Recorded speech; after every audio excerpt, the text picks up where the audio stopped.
वसदा पवित्र नगरी नानक दी ए धरती सोनी मां वर्गी पवित्र नगरी नानक दी ए धरती सोनी मां वर्गी जिस धरती विच चिश्ती ने फैलाया हक दा कलाम नानक से नगरी नू दिता वहदत दा पैगाम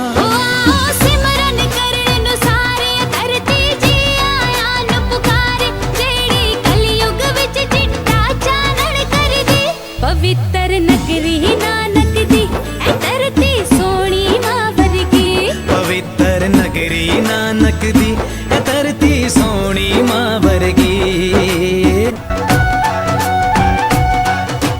दूर खलो के दर्शन करन दे वेले मुक गए ने गुरु ने राह खुलवा के अपने कोल बुलाया वे गुरु दे सेवक आंदे जांदे मोहब्बत दी खुशबू फैलांदे दूरियां मुकियां हुण चाहत दी रीत चली पवित्र नगरी नानक दी ए धरती सोनी मां वर्गी पवित्र नगरी नानक दी ए धरती सोनी मां वर्गी सारी मखलूक दा रखदा इक्को जिहा ख्याल कहंदे ससरी अकाल या पढ़दे कलमा सारे निहाल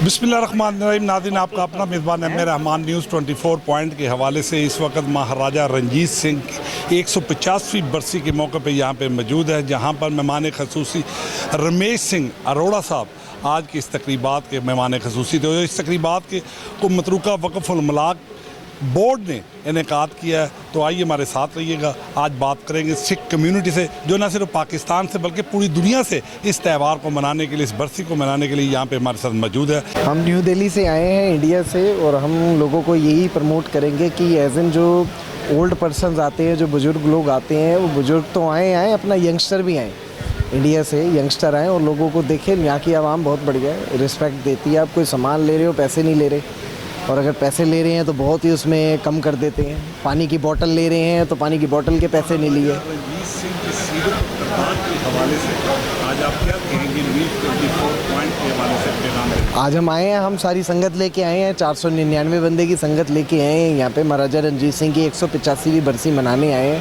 आज अब स्थान पे खड़े हैं, श्री गुरु अर्जन देव जी का स्थान है, और यहाँ हमने 185वीं बरसी मनाई है।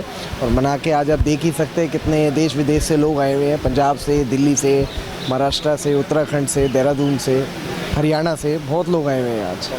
वापसी कब है? हमारी भारत की वापसी कल की है। पाकिस्तान से क्या पैगाम लेकर जा रहे हैं? बहुत बढ़िया, आप जैसे यहाँ वैसे ही रहें, सब बढ़िया चल रहा है। हमारे को बहुत रिस्पेक्ट मिल रही है यहाँ, आपकी आवाम बहुत बढ़िया है यहाँ। तो दौरे नौजवान इंतहा पसंदी और शरपसंदी के खात्मा के लिए कोई सजेशन दें। रिपीट करें आप एक बार। इंतहा पसंदी और शरपसंदी के खात्मा के हवाले से हुकूमत पाकिस्तान और हुकूमत भारत को क्या किरदार अदा करना चाहिए? आपकी गवर्नमेंट ने हमें बड़ा सर, हमने पहले दिन वाघा बॉर्डर से हम आए हैं, वापसी अभी आज यहाँ तक आए हैं, और कल हमने वापसी चले जाना है। तो आपकी गवर्नमेंट ने पूरा प्रोटोकॉल में रखा है, पूरी सिक्योरिटी दी है। कहीं आना है, जाना है तो पुलिस वाले साथ आ रहे हैं, हमारे साथ जा रहे हैं, कोई ऐसा वो नहीं है डर फियर। वाहिगुरू जी का खालसा, वाहिगुरू जी की फतेह। मैं अमरजीत सिंह, कथावाचक श्रोमणी गुरुद्वारा प्रबंधक कमेटी, प्रचारक श्रोमणी गुरुद्वारा प्रबंधक कमेटी, चढ़दा पंजाब भारत। तो इत्थे 21 तरीक ਨੂੰ महाराजा रणजीत सिंह जी ਦੀ 185ਵੀਂ ਬਰਸੀ ਤੇ ਸਤਿਗੁਰ ਸੱਚੇ ਪਾਤਸ਼ਾਹ ਜੀ ਦੇ ਉਹਨਾਂ ਗੁਰੂ ਧਾਮਾਂ ਦੇ ਦਰਸ਼ਨ ਦੀਦਾਰ ਕਰਨ ਵਾਸਤੇ ਆਏ ਸੀ। ਔਰ ਇੱਥੇ ਆਣ ਕੇ ਸਾਨੂੰ हुकूमत पाकिस्तान, हुकूमत चढ़दा लहंदा पंजाब और पाकिस्तान से गुरुद्वारा प्रबंधक कमेटी वालों और समुची पाकिस्तान की आवाम वालों बहुत सारा प्यार दिता गया। साडा दिल दीआं गहराइयां तो इस्तकबाल किया गया।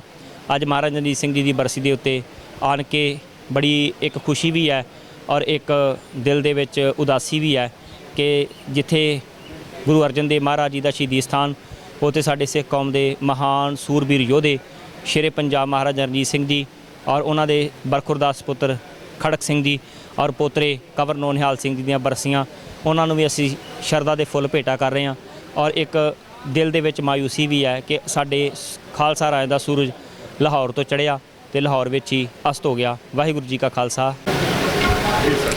जी सब तो पहले तो मैं तमाम मीडिया का बहुत ही शुक्रगुजार हाँ और मैं समझदा कि अज असी पाकिस्तान की धरती के उत्ते महाराजा रणजीत सिंह जी की जो कि बरसी मना रहे हैं।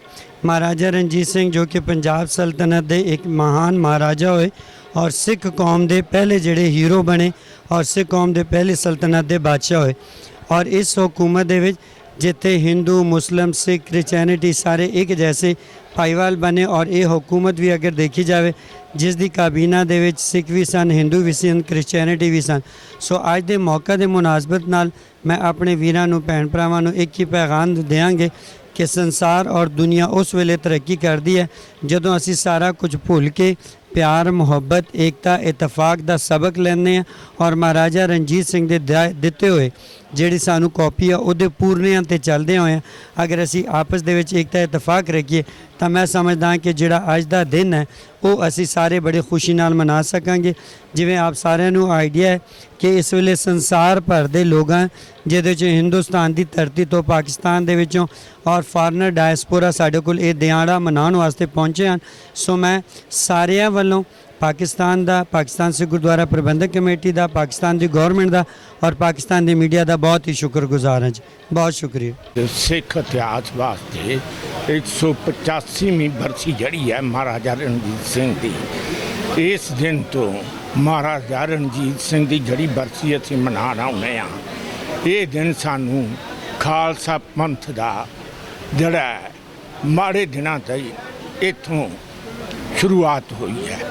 इस तो बाद खालसा पंथ को कोई भी ऐसा जरनैल पैदा नहीं होया जड़ा कि अपने दूर दराडियां हद्दां तक खालसा पंथ नूं सजाई रखे।